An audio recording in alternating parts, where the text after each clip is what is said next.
Hi, everybody. For people who just joining us, my name is Christine Brown. I'm a licensed clinical social worker and also one of the co-facilitators of this event. I want to thank you all so much for being here. And like Talia said, we're still waiting for some people to trickle in if possible. But you know what? The show must go on, and I'm just so grateful for your presence and also the presence of our panelists today, this afternoon. Thank you all. So the second part of our panel, the second part of this event is to really talk about different modes of treatment and different aspects of coordinated religion and treatment.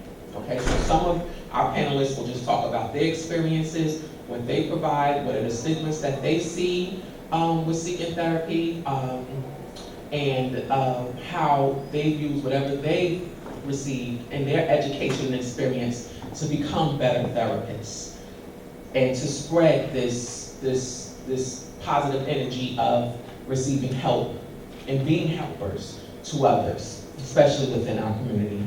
So the first person we're going to have is Diane Baskerville. She's going to go and introduce Denise. I am so sorry, Denise. Oh, I gave you a whole name. We're going to have Denise coming down.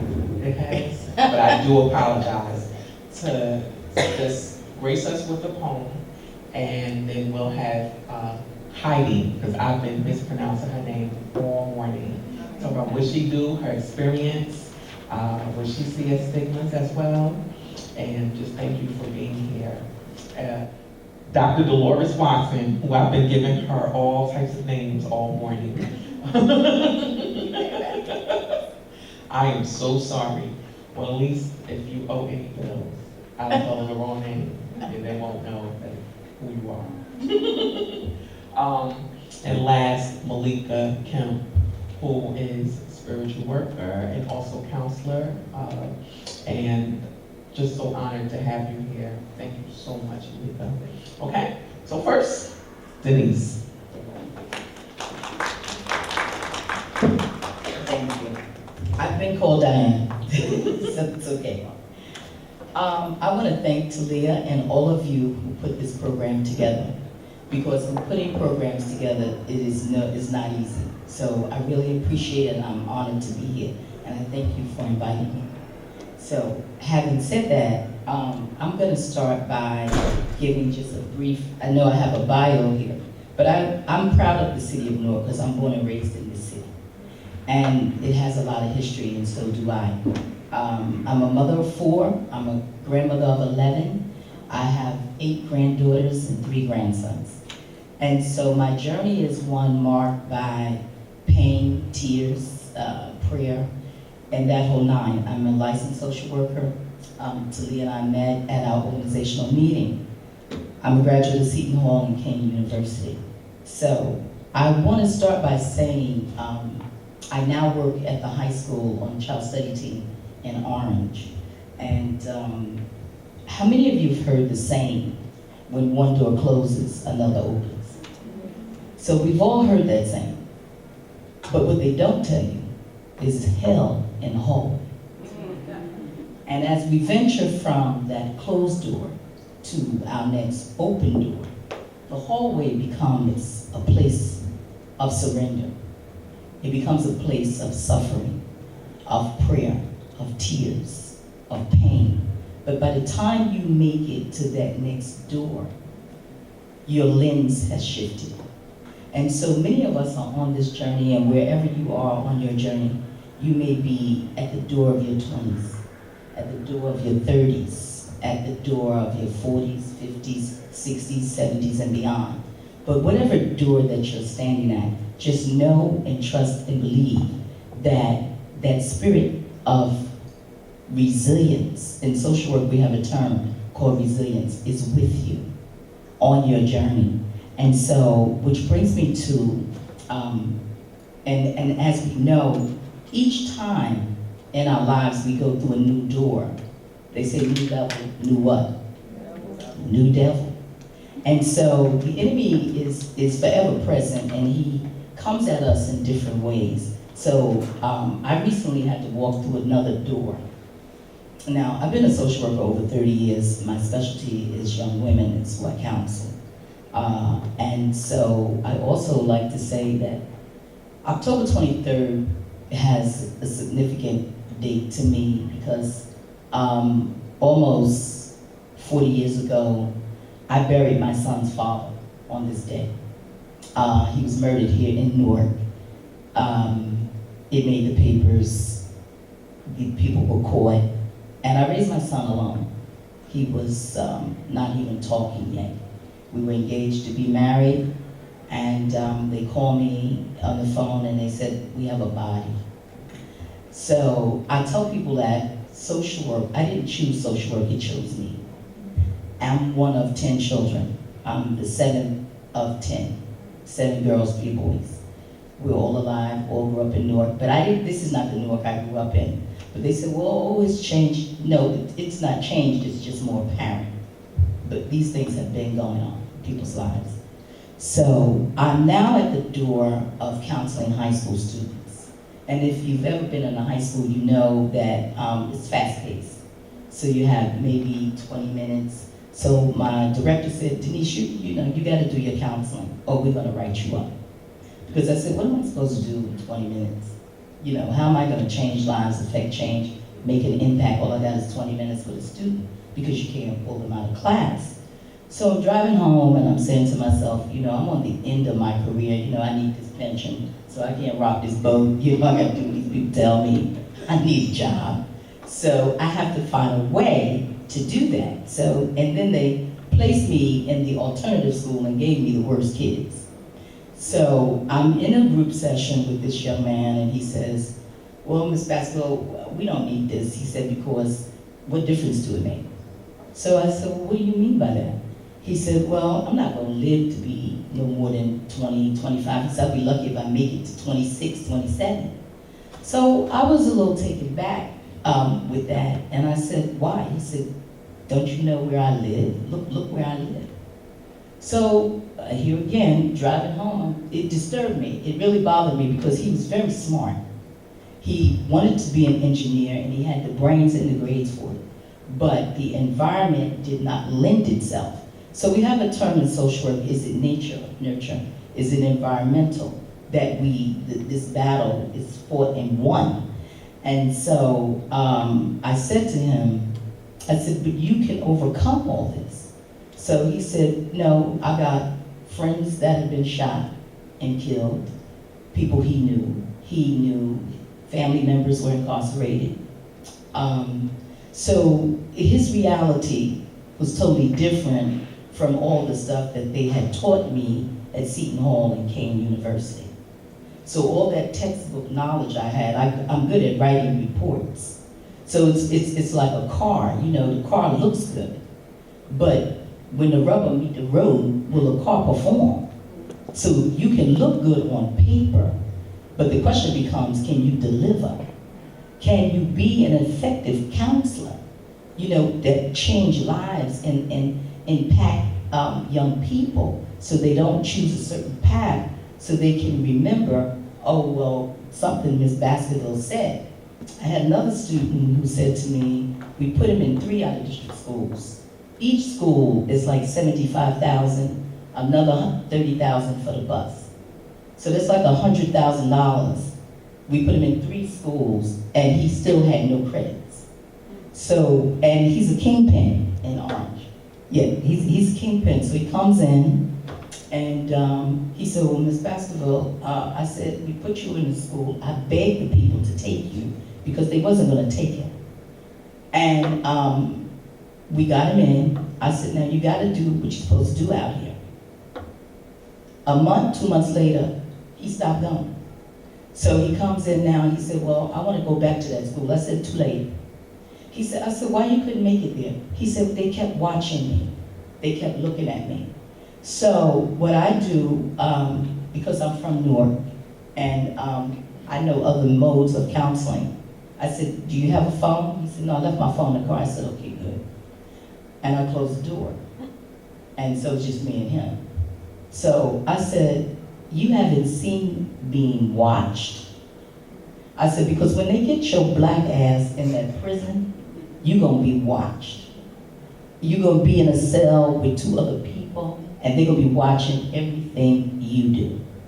I said, so, he said, yeah, but you don't know how it is. I said, okay. I said, I don't know what you want me to tell you. You 18 going on 19 with no high school credits. I said, and then you have this reputation that you were kingpin here in Orange. I said, where you going with that?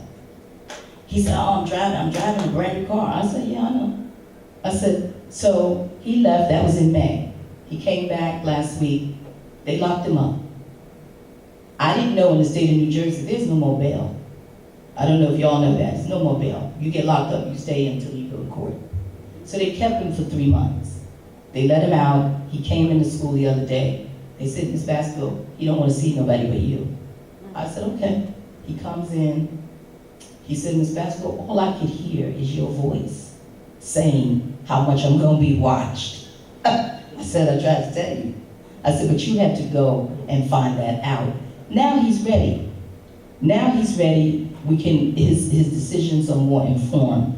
But what I decided, or what I did for me, to keep me from being the burnout, and in this work, you're gonna be burnout. You're gonna be broken and you're gonna be burnout. So you have to develop self-care techniques. So I do that now by writing poetry. So I've written now over 300 poems or so. And I didn't know I could write poems. I just started like 3 or 4 years ago. And they come together and I'm writing them and I'm getting a lot of good feedback. So the poem I wrote for the young man that said he didn't know if he was gonna make it to 25, based on 5 numbers, your zip code. Based on where you live determines life and death. So I wrote a poem that I entitled Zip Codes. So if you just indulge me a few minutes more, I'm gonna read it. Now I'm not a spoken word artist, so I can write, but I haven't perfected this yet. So, here goes. I was young and my heart running free. The zip code was killing my boys and me. In public housing, we were trapped. Our true potential went untapped. We can't read, but we buy smoke and sell weed. By police bullets, make us bleed and die. Lives marked by shame, pain, and defeat. We are dying young in ghetto streets. Miseducation plus adjudication equals incarceration. Teachers can't wait for school vacation. 99-cent stores, failing test scores. We share the block with $2 crack whores. Zip is code for ghetto living, where life is cheap, death unforgiving. Fathers unable to make a living. We survive on the edge of time and chance. Hey, mister, $20 for a lap dance. I'm keeping it real. Why are we the ones forced to beg, borrow, and steal? Beware deep in the hood, there are dead-end roads, hidden within America's racist zip codes. Thank you. So I write my poetry, and now I use it in my therapy. So normally, you will have a student in front of you who was molested the night before by her mother's boyfriend. But she was the one thrown out the house and not the boyfriend. And as the last panel spoke to the fact that we have a lot of trauma around sexuality, a lot of incest, and we don't like to talk about that stuff in the Black community. It's like taboo. But it is impacting relationships. It is impacting how we interact with each other. And I know as Black women, we have this, what I call an urban edge to us. So you never know how the sister's gonna come off. When you come to get a service and you look at the person behind the desk, you don't know how she's gonna come off, so you gotta try to be as nice as you can, because you don't know the sisters will snap on you quick, and then they jump over the counter at you. So you have to make sure you're navigating all those systems correctly, or you won't get what you need. So it's a lot of layers that we deal with within our communities. But the number one thing that you have to know on your journey is that you need a spiritual lens to inform all your decisions. And if you're doing this work, and if you're not on your knees, then you're not going to be effective. It's just not going to happen. As I said, my son's father was murdered. 2 years later, I married Albert Baskerville. Albert Baskerville and I were married for 15 years. He was born and raised in Newark. He was one of 10. He grew up in a dysfunctional home. And at the age of 39, he went to federal prison and he was murdered. My daughters at the time were 12 and 10. So my mother told me, don't think about getting married because you got young daughters. And so I didn't. I'm still not married to this day. My mother really jinxed me hard. So I'm still not married. But my journey has been one marked by pain, as I said. But in all of that, God carried me in those times that I could not carry myself. So I've done this work. I'm good at it. And I thank you again. So you know something about me. I turn it over to the next panelist.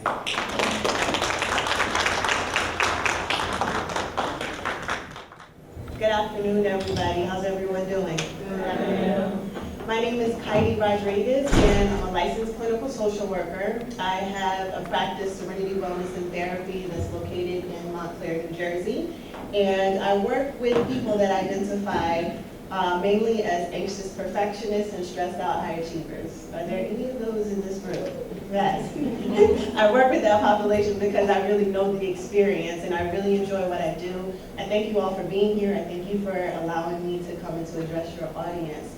So today, I want to share a story with you all. I prepared a story about a woman, and we're going to call her name Gina. And I have Gina's permission to share this story. So Gina came into my office a few years ago, and she mentioned that she was having difficulty sleeping. She really wasn't feeling like herself. So as we sat down and we talked, I learned that she had only started feeling this way after an experience a few months earlier with law enforcement. So Gina had 2 adult children, and both of them had committed crimes, and essentially they were hiding out in her home. And so one evening, a police officer came to her house, and long story short, the situation escalated. She ended up being tackled to the ground, held down for over 20 minutes as she was screaming and shouting on the pavement, asking them to let her go. So she wasn't charged with any kind of crime that night. They let her go. She walked away with just a few bruises, and as you all know, she walked out on the lucky end, on the lucky side. But although she didn't have any physical wounds, her emotional wounds were a lot deeper. So she walked away feeling unprotected. She felt violated. She wondered how she could be violated in that manner without any kind of recourse. She, like I said, had difficulty sleeping. She wasn't eating well. She felt like nowhere was really safe. She didn't like driving past any kind of police headquarters. She really didn't feel safe going anywhere outside of her own home. And so she was really struggling, and that's when she came to me. She felt consistently angry all the time, and she wondered, what was wrong with her. So the reason I share Gina's story is because, unfortunately, I think that there are a lot of people who can relate to that experience in one way or another. But more importantly, while her experience is quite common in our communities, her reaction, I think, was a little bit more uncommon. So she took the steps to get help. And unlike many trauma survivors, she went out and she sought what she needed. She knew that in order to really heal, she wasn't just going to be able to push through. And I find that that's something in our community that we do. We just push through. We just have to keep going, and we can't pay attention to the emotional side of what's happening for us. She knew that in order to really heal, she needed to get that help. She didn't want to feel angry anymore. She didn't want to feel fearful anymore. And she knew that she deserved better. And eventually she got better. So the problem is that so often in our community, what she experienced in that encounter, it would be overlooked. We would fail to realize that Gina wasn't just having a hard time. She was having PTSD. This is a real thing. And her brain was actually changing as a result of her encounter with that police officer. That's what happens when we go through these traumatic, negative, scary, life-altering experiences. It changes the matter in our brain from a physical, not just an emotional standpoint. So sometimes what we interpret as just normal, or just having a hard time, hard couple of weeks, or just being in our feelings, there are actual real clinical issues that need real serious interventions. And so I want to share with you all some of the things you can look out for. Maybe if you're a male, maybe maybe the anger or the irritability that you see in your wife, that might not just be anger or irritability, that could be a symptom of her constant anxiety. Or maybe your teenage son, he sleeps all day, he doesn't want to go out anywhere, then you think he's just lazy. It might not be laziness, that could be symptoms of depression. Maybe you might have a difficult time trusting people, and that's actually just PTSD from growing up in a dangerous environment. You never knew who or what was safe, so you don't trust anybody. That could be PTSD, not just I don't trust people. So as a people, a lot of times we, and I think the first panel mentioned this, we're focused just on survival. We go on survival mode. Just get by, just get through. I see so many strong Black women, and we don't want to always have to be strong, but they go through things and they just keep going because they have to.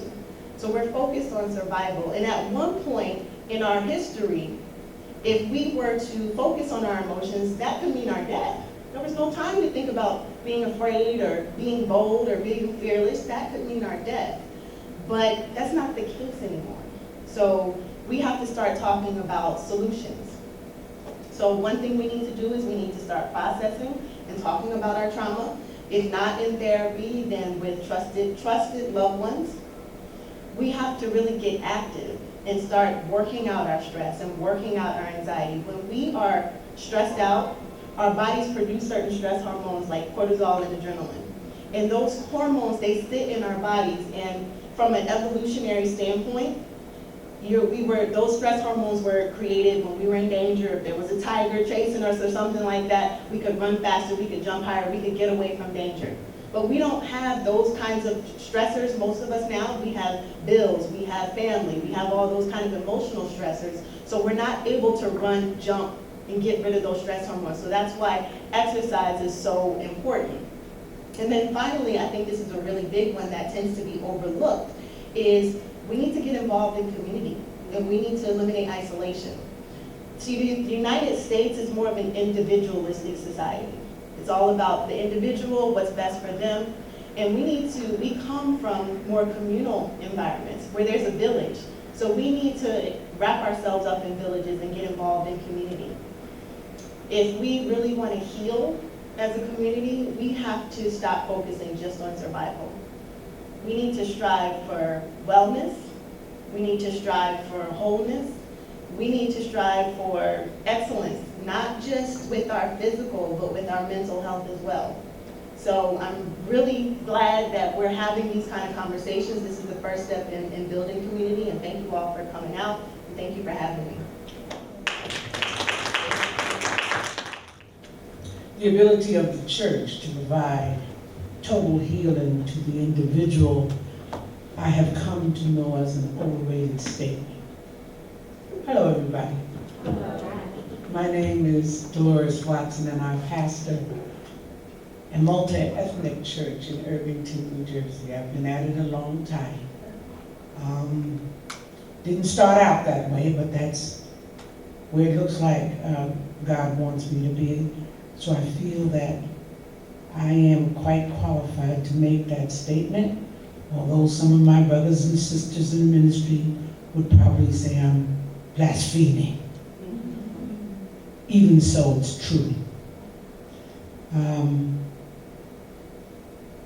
I am in underserved population in Irvington, New Jersey. I feel qualified to make that statement and do what I do, both educationally and experientially. I didn't get these gray hairs just by spraying something in them. They're real. I have come to know that ministry is holistic, and that the God that we serve is bigger than the Bible that we read. That is not blasphemy, that's truth. I was graduated from 4 schools. The most recent, 3 years ago, when I got my doctorate in marriage and family therapy. I got it because I realized that the community has changed and more education is needed if we are to meet the needs of those who are sitting before us, struggling with emotional and physical trauma. I realized that the Word of God does not talk so much about mental illness, but I got something from it. It talks about mental wellness. So if there's a need to talk about mental wellness, there must be some mental illness issues somewhere. The church doesn't normally address this from the pulpit, at least the ones where I go. In fact, I feel we have normalized conditions because of the stigma associated with mental illness. My first encounter, I was explaining, was with a young man who was hospitalized for a mental illness. Then there was a homeless veteran who was living under the porch of the church with a mental illness. And even in the church, my first parishioner I encountered who was struggling with mental stability was obsessive about me. Just had this thing in her mind, but I had to look beneath that and see what was the cause of it.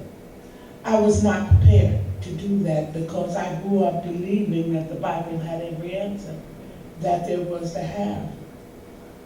But I didn't realize the expanse of life and what life does to our spirits as well as our minds. The brain is broken sometimes. And when there's a broken brain, there are other tools needed to address that. It's not separate from, but a part of. Different people suffer. I think everybody has had a traumatic experience in their life. We just manifest what happened to us differently. But the church, oh gosh, I'm going to be in trouble. Go back and tell you, Pastor, this lady said this. I think that the church socializes us in a way that mental illness is stigmatized and it becomes shameful because the way we perceive God, what we've been told about this higher power, and anything less than wholeness, there must be something wrong with God. There can't be anything wrong with God, so there must be something wrong with me. Someone said we need to have an open mind. We do. I am grateful that many of the institutions have now established pastoral care units associated with their church, because some are recognizing, this work called ministry requires many skills.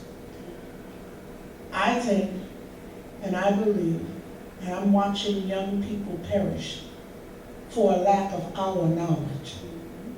And so it is my belief that every licensed, every certified social worker is as valuable in that ministry as I am in mine. And so I work closely with those in the city to figure out how we can meet the needs of what is not supposed to be spoken. The church has got to understand that we are mind, we are body, and we are soul. All three, not separate, but we're one. Therefore, we have to develop a holistic ministry, a way to minister and that requires additional education to go with our gifts. When we look at the Bible, I'm not going to preach, but I have to say this as I close. If you notice, in the beginning, those of us who know the Bible, God worked through different people to heal people. The prophets healed, and then Jesus came, and then the disciples came. Well, I think we're all wounded healers. And I believe the church has got to change its mindset as to how God works and let God work. Thank you.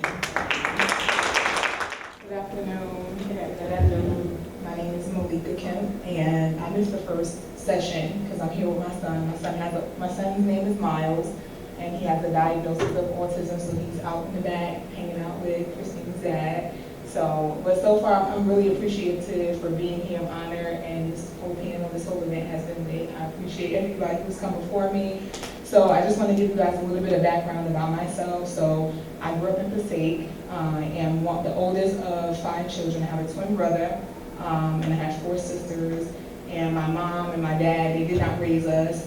Both of my parents were really young. My mother was 15 when she had my brother and I, and her mom had passed away when she was 11, so she was raised by my aunt, and so that cycle right there began of just abandonment and separation. And so I didn't grow up with my siblings. They were all adopted out, and we actually have slowly been rekindling in our adult years, but still very, toxic to some extent. And so when I was younger, I was raised by my paternal grandmother.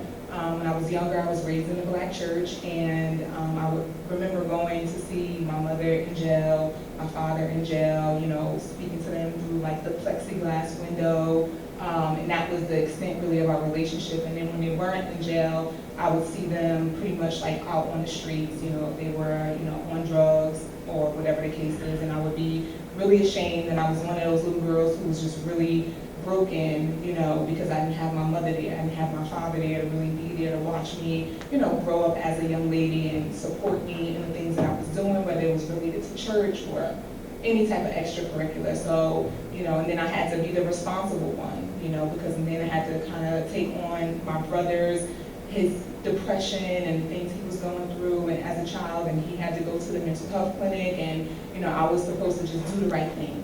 And so I grew up and I ended up going to college. I went to Lincoln University in Pennsylvania, and I got my degree in religion. And then when I left there, I decided to take a year off, and I worked at a Christian nonprofit in California, and I worked with young ladies and young men who were from marginalized communities and who had similar backgrounds that I shared as well. And I really enjoyed that work, but I knew that I wanted to do something different. So I ended up going back to get my master's degree, and I got in theology with a concentration in women's gender and sexuality studies. And so as I continued to just evolve, I realized that something was missing, but I didn't quite know what it was. And so I kind of fell into a depression, which for me was just like this inward anger. I had this master's degree, and I just didn't know what to do with life. And so I would call it existential depression. So it's kind of like where you just don't know. It's like you don't know why you're here. I had the education, I had the work experience, but I just didn't know what to do. And in trying to find myself, I ended up, conceiving my son and experiencing that on my own as a single mother.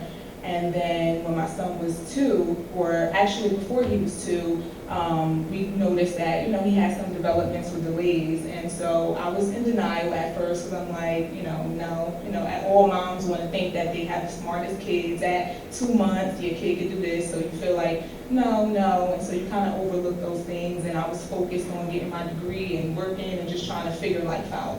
And so a lot of my needs went unmet. And I didn't realize that I still was harboring a lot of those issues from childhood and not having my mother there, even to this day, and just trying to raise my child, by myself, his father having, not stepped up and helped out.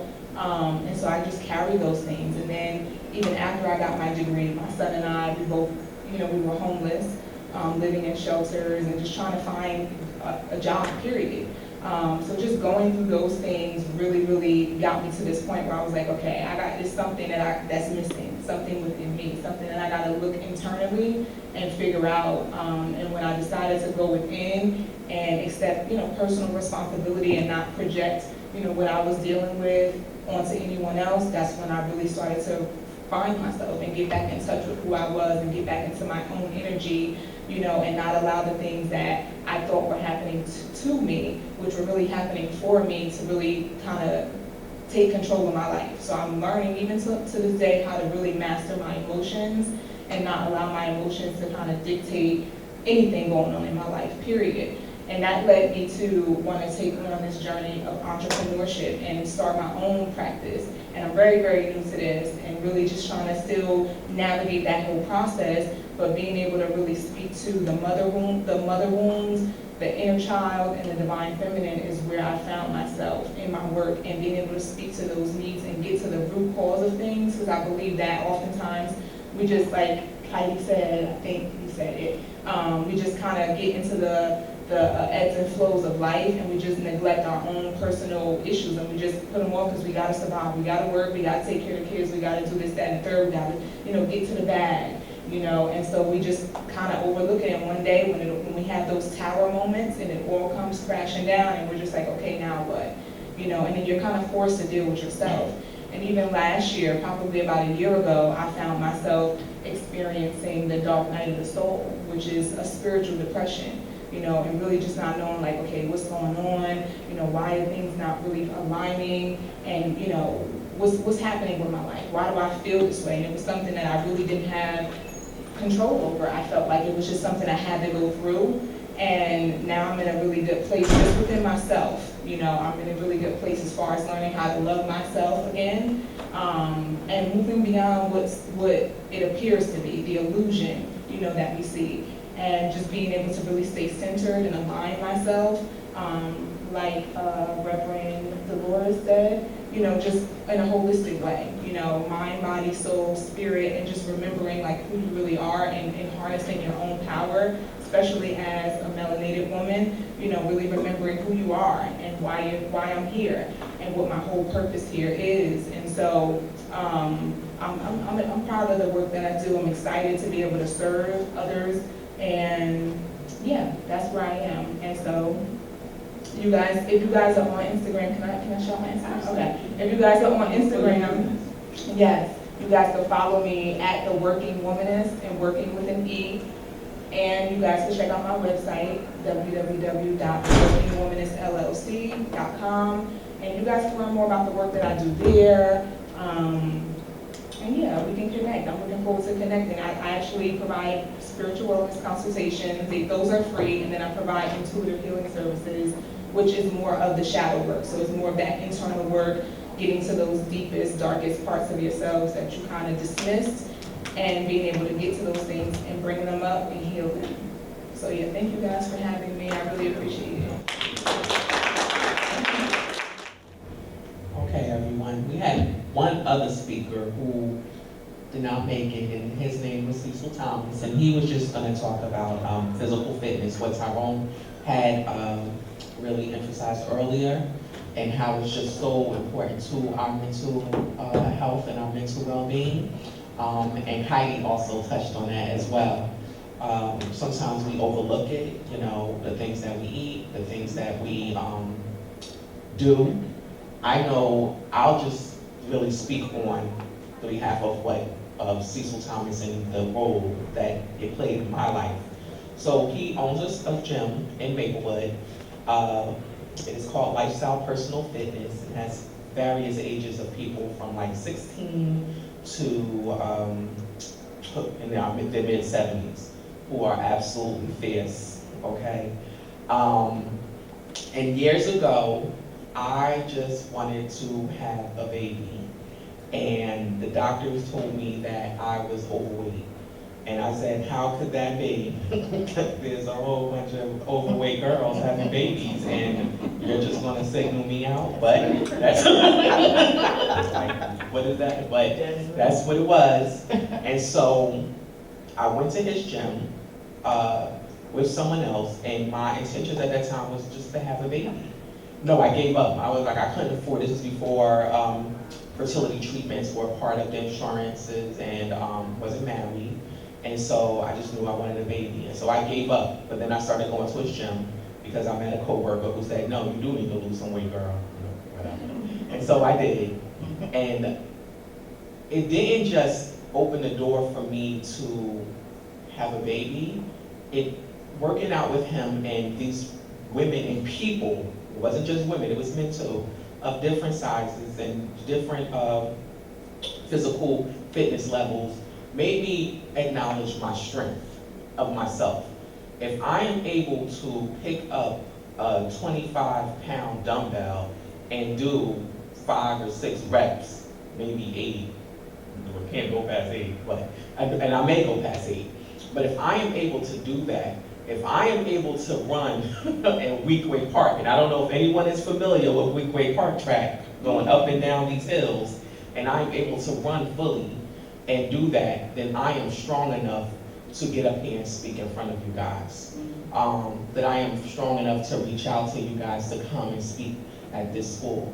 That I am strong enough to, sit with someone and just listen to them and help guide them, as they're going through their life journey of healing.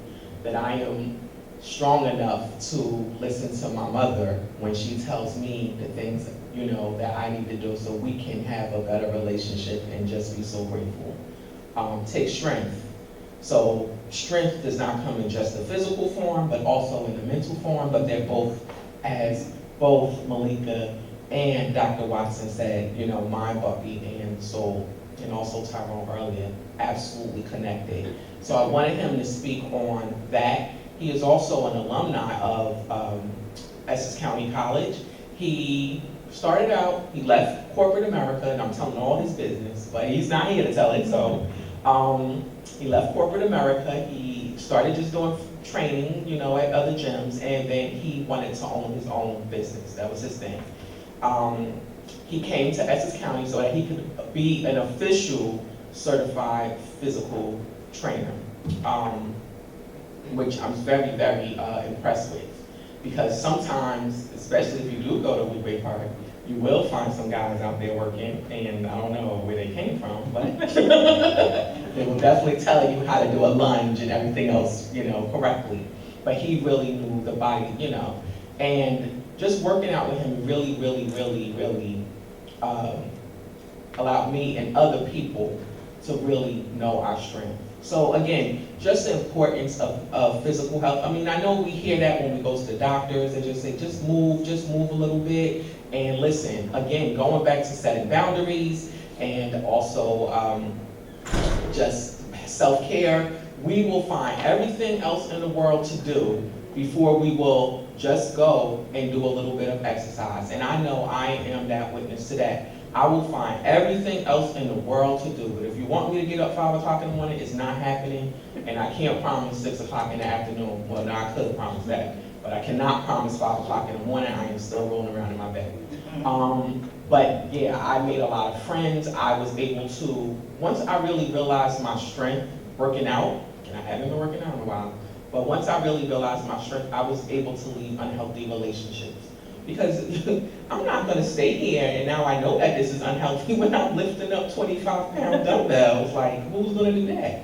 I'm able to walk, I'm able to run, I can play with my kid, I'm feeling better. Even when I'm feeling bad and I can run with her to the car, we can play. Mommy is not so tired, I know that I'm feeling better and I'm able to give her the better part of myself, So that was one of the reasons I wanted him to be here, and that was another thing, was just, there's so many different modalities and ways of us to get treatment for our mental health. There's so many different ways. Of course, finding that safe space and someone who is relatable to us is extremely important. And you know what? You never know when the universe or God or whoever your belief of your higher power is, sends that person to you. And they're there to help you and guide you on your path, because you know what? You have the answers to whatever's going on in your life within you. You already know, but it's helping that person to navigate whatever your past, whatever these blockages are, to helping you get to the healthier place in your life. Okay, what happened to Heidi when you gave us that story? Thank you. She may not know that that was something very traumatic. And sometimes that's the worst part, is acknowledging a trauma. Just like Talia said earlier, having a baby is traumatic. Oh my gosh. You know, to start in school sometimes when you're like in your 30s and 40s and 50s and 60s is traumatic. I mean, you know, now you want me to read a book and study at night? I mean, hello, you know, that is traumatic. You know, it is. You know, you left and now you gotta come back. Started leaving high school, as was for me, and going to this college, and when I started, everybody who was of Latin descent, everybody was Puerto Rican. Corner stores was Puerto Rican owners, you know. Until I got to college and I learned all these, that was traumatic, because I was embarrassed, and that was traumatic, because I didn't know.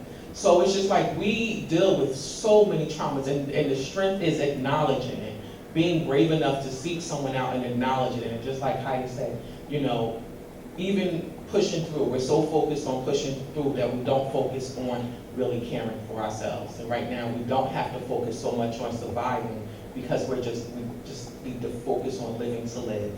So I just want to end that, and I also just want to give a special shout out, I guess, or acknowledgement to Talia Joyner, who, again, she was the inspiration for this event. She posted something, and here we are 9 months later.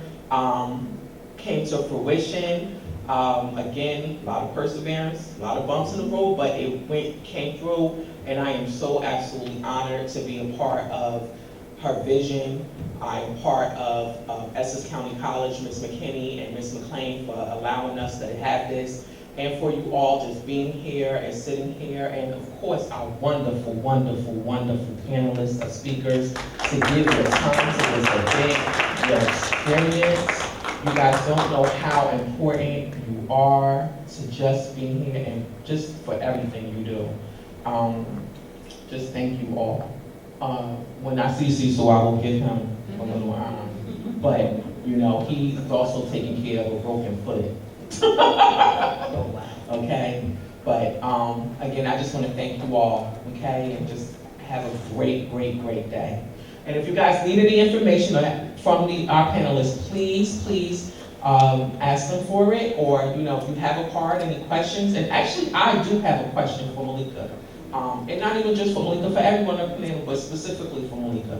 When you're talking about your spiritual work and your brand new, congratulations on, you know, being brave enough to become an entrepreneur in what you do, and also the counseling services and, you know, doing the spiritual work.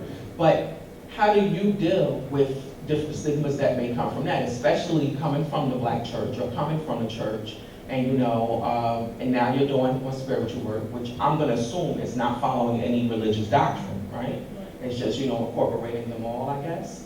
And so, or wherever a person is. So how do you deal with people who may be a little hesitant to come to you for services, but you know, but still feel the need in navigating that part of what you do? Can everybody hear me? There's a microphone right there. So I definitely work with a lot of clients who are just trying to figure out where to begin, period. And most of them do have, you know, that traditional Black church experience under their belt. So they're coming from, you know, households where this is the way you do this and this is what you believe, and anything else outside of that is, you know, the devil or negative or evil, or, you know, you're gonna go to hell. And so they create this illusion, you know, in their own minds that keep them separate from themselves as spirit and from source, period. And so one of the things that I like to tell my clients is that, like, it's really your own individual expression of the divine that you really need to align yourself with. You know, however you relate to it, and it doesn't have to be in a traditional sense. It doesn't have to necessarily be prayer or meditation or anything. So I do, you know, I use candle magic. I work with crystals. You know, I developed a plant-based lifestyle. So those are the same things that I share with my clients. You know, it can be anything. It could be dancing. It could be anything that connects you to what feels right for you. You know, there's no one way to do it. And so, you know, I definitely get some reservations, especially like from like my mentors who are definitely like pastors or like chaplains, because I went to seminary. So I'm connected to a lot of people within that field who are kind of like, I don't know about that, but I definitely, still share my own tools with them as well. And I let everyone know that really anything outside of yourself is really just a tool. The magic it really lies within all of us to really heal ourselves. It's not the candles, it's not the crystals, it's not anything outside of yourself. Those are just things that you use that are extra, if that makes sense. So I would definitely, encourage, everyone to kind of find your own path. Find out what is your flow. Some people meditate, some people do yoga, some people work out, some people eat a certain way, and that's what, aligns them with their higher self. I have one other last question for the entire panel, because we have a panel of women this time. It's for all of you, what were your experiences dealing with men who were either your clients or your peers? And, just kind of navigating that field as women, showing that you are, capable, and that you are effective with what you do. So if all of you can answer that, if you don't mind. Well, I know for myself, I definitely, have colleagues, male colleagues, who pretty much, and I'm not gonna say that they look down on the work that I do, but I do have some colleagues who have expressed that they won't talk to a female therapist or a female counselor or a spiritual teacher because they feel that Black women are judgmental. And so they won't open up and they won't share their experiences because they do feel judged. And I actually had a colleague that I had to separate myself from because of that. Because it was just no, that's not really the case. We just, I would say it's just that deep, and me personally in my practice, I don't like to sugarcoat. So I like to keep it real. Whether you came to me and so I want to give you me. And so I definitely find it to be a challenge, especially with males who are not there yet, who aren't ready to really fully, do the work that they do feel judged. And they've been honest enough to say no, I won't talk to a Black woman.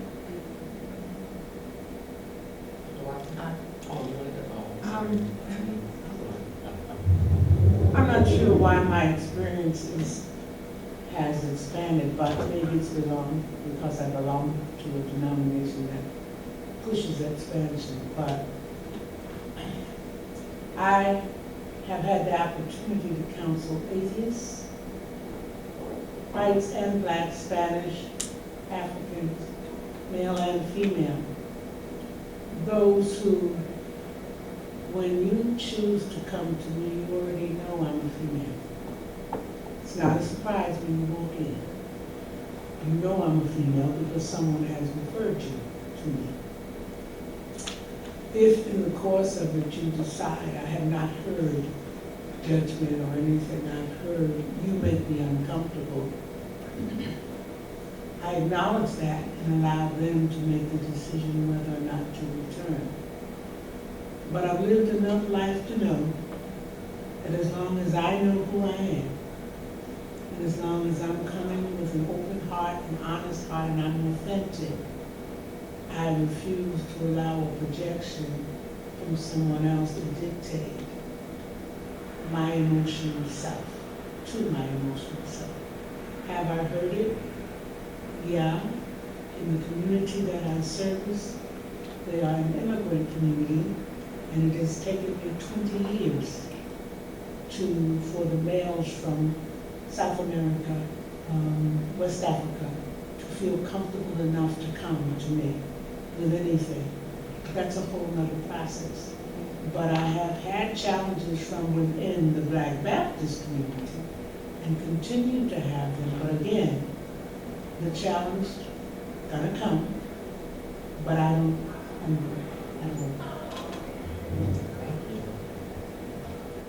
Thank you. So my experience has been a little bit different. I've actually only had positive experiences with male clients. What I found is that while you would think that a lot of Black male clients would want Black male therapists, I've also heard a lot of feedback that they feel that they can be more vulnerable with the female therapist.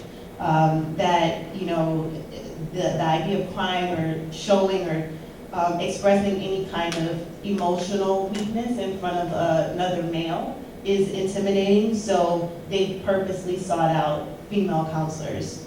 I actually enjoy working with males because this is bad, but it's just a little, it's funny to me that when they try to cover it all up, and I call them on it, I challenge my clients. And so if I see that you're dancing around an issue and you're really not trying to uncover what the emotional side of what you're saying as opposed to the logical side, I'm gonna call you on it and I'm gonna pull it out. And so they've come to appreciate that, and I found that that's a strength that I have, and so it's been a positive experience for me.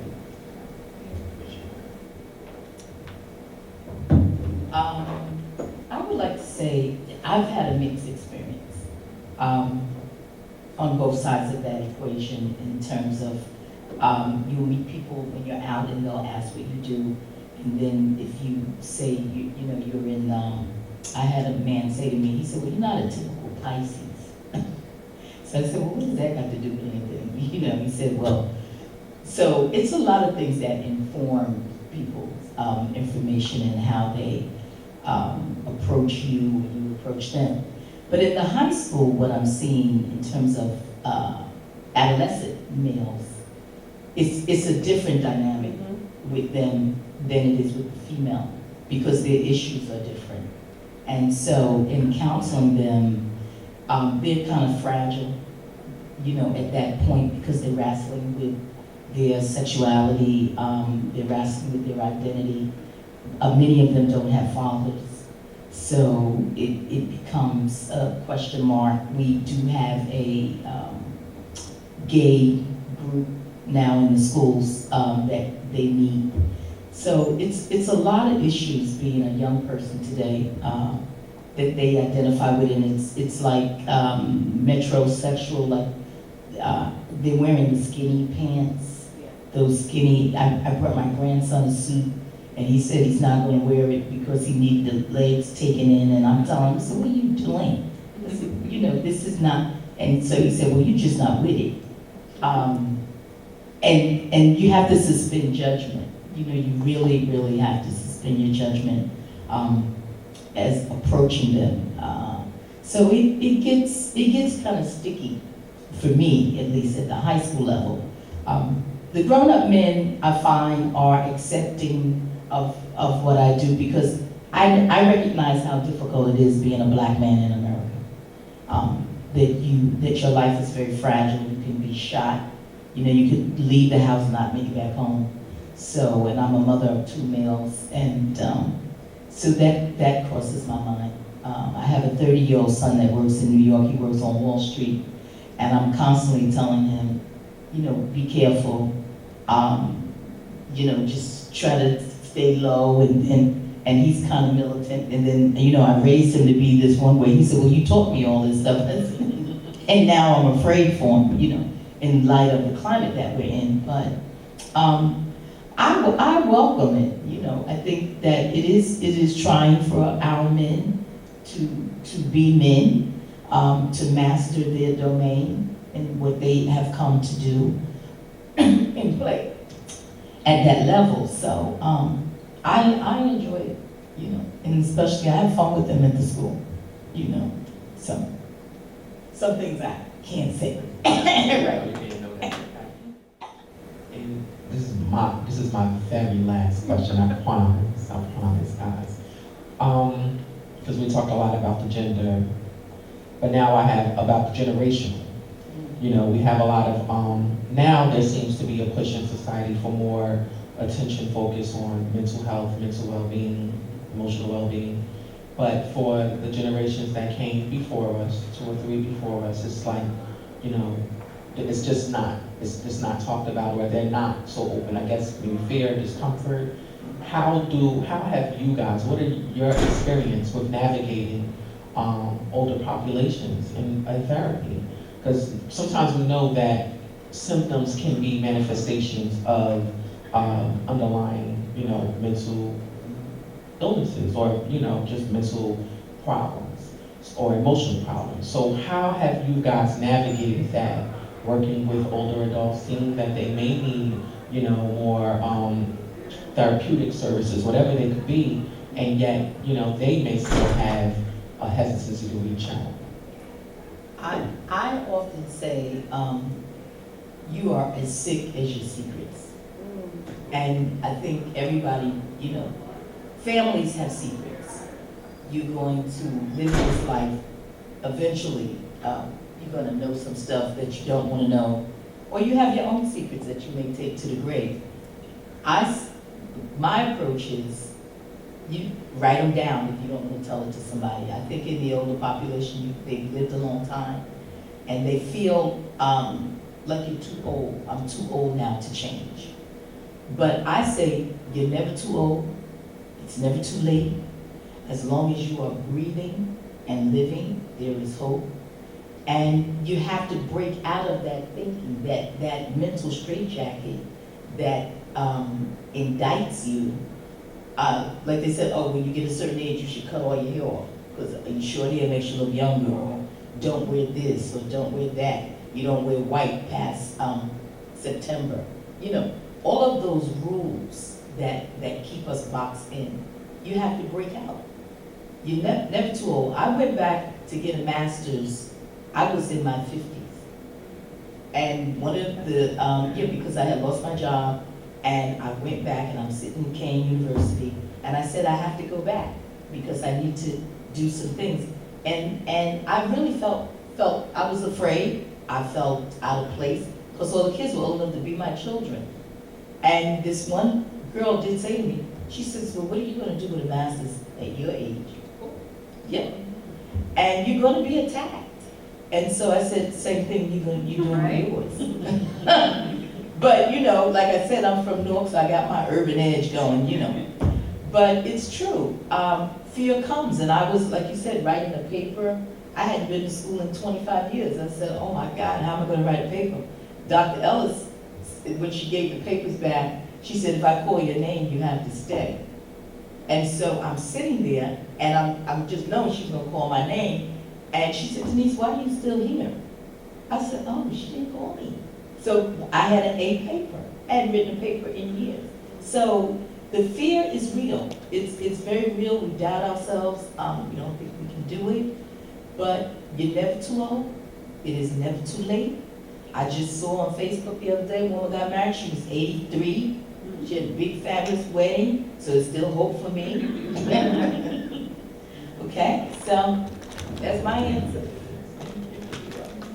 I think for me as a clinician, well, one, if they've come to me, then they've already taken one step. So that's a positive. In terms of how do I keep them coming when it may already be uncomfortable, I avoid using diagnosis terms with clients, period, unless absolutely necessary. Really diagnosis, you have major depressive disorder or this or that, whatever it is. A lot of that is simply for insurance purposes, for insurance billing. So unless we're talking medication or something like that, I'm not going to put that label on you and then reinforce this idea of I'm crazy, because that's the stigma from older generations. So it's about not labeling, and then I find that once they're there, just really respecting and being willing to listen. Coming into therapy is a new experience, and so many of them had not had the opportunity, or my previous clients in that population had not had the opportunity to just sit and have someone talk to them about what's going on with them. So a lot of times they'll come in, they'll just be talking, and I don't have the opportunity to speak much. And it's fine because they improve, because it's a weight that's been lifted. When you're having to be the matriarch or the patriarch of the family, and you're kind of taking care of everyone else, sometimes you just want somebody to listen. And that can clear up a lot of what's happening. So for me, it's that approach of listening, not coming in with the mindset that I'm the expert. And also, like I said, avoiding those labels, because that'll have somebody running out the door. So, As a part of the seasoned generation, proudly. One of the things that I see is that those who are not a part of that generation must be careful not to marginalize the generation who's sitting in front of them. To remember that the mental faculties are still at work. They may be a little slower, but they're still at work. And so there's a respect that is due to that seasoned client who comes to you or to whom you go. So how do you deal with them as you would any other client? Respecting that exactly what Heidi said. There's not often an opportunity. I am of a different breed. My mom at 80 was traveling to France with people. Nothing stopped. It slows down. So that I take every opportunity to visit the hospitals. I do that and I go specifically to the seasoned citizens because they have a lot to say and no one to listen to them. And I do that in my church from my pulpit. I will teach, and I'm a teacher, a preacher, so that I'm actually counseling as I'm preaching. I do that intentionally because seasoned citizens are exactly that, seasoned. I'm different, but I'm not deficient. And so there's a certain respect that we as seasoned citizens require and demand of those who are not our generation. Know that we had life, and we haven't had an opportunity to express that. And listen, non-judgmentally, just as you would with any other client.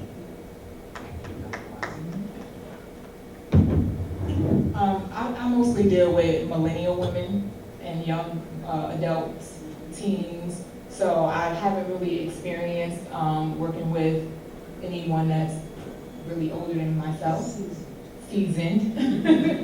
But I do have some friends who have parents who are obviously like seasoned. And I do find that they are a lot more resistant to having a conversation with someone who's their child's age.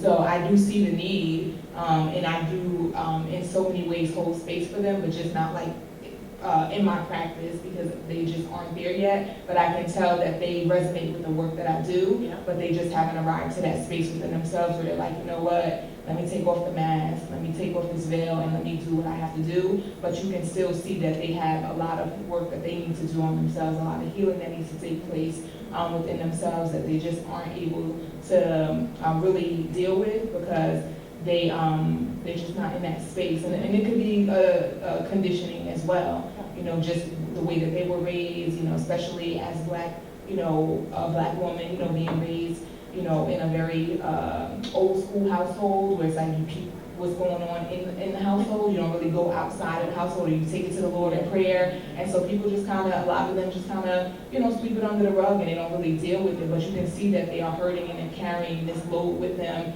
you know, generation after generation after generation. And I do find that a lot of the millennials are the ones who are healing and transmuting a lot of the things that, like, you know, our elders that were not able to. So, yeah. Thank you. Well, I just want to say thank you again to the panelists, thank you to the audience, thank you to everyone. I just thank you. I thank you all for coming. This, you know, it just means so much that you're here. I thank you. Everybody came, you know, just on their own, and that just means a lot to me. Like you said, it is about family, and it is about us as a community coming together. I know we're being taped.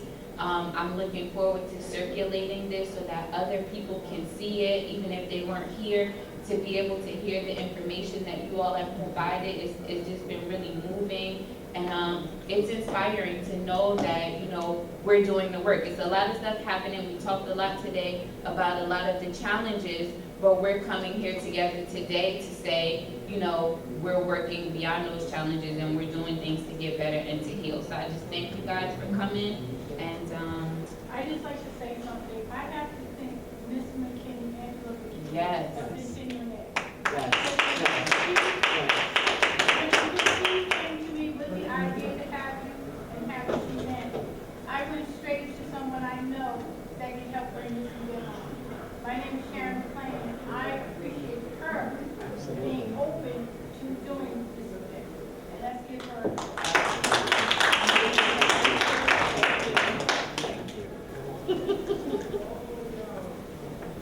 to wrap up real quick because there's another program scheduled to come in here. I want to thank panelists.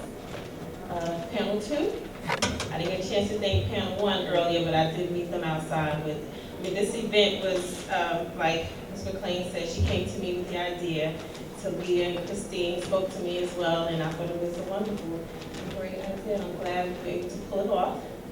This is the first of probably many, and I'd just like to keep in touch with everyone and thank everyone in the audience that were here and the ones earlier that came out to support, and all the vendors, of course. I think there's a few in here, but the rest of them outside, and I'd like to thank them. And if it wasn't for everyone putting, have a component of this, it probably wouldn't have went as well as it did today. So I'd like to thank everyone again. Thank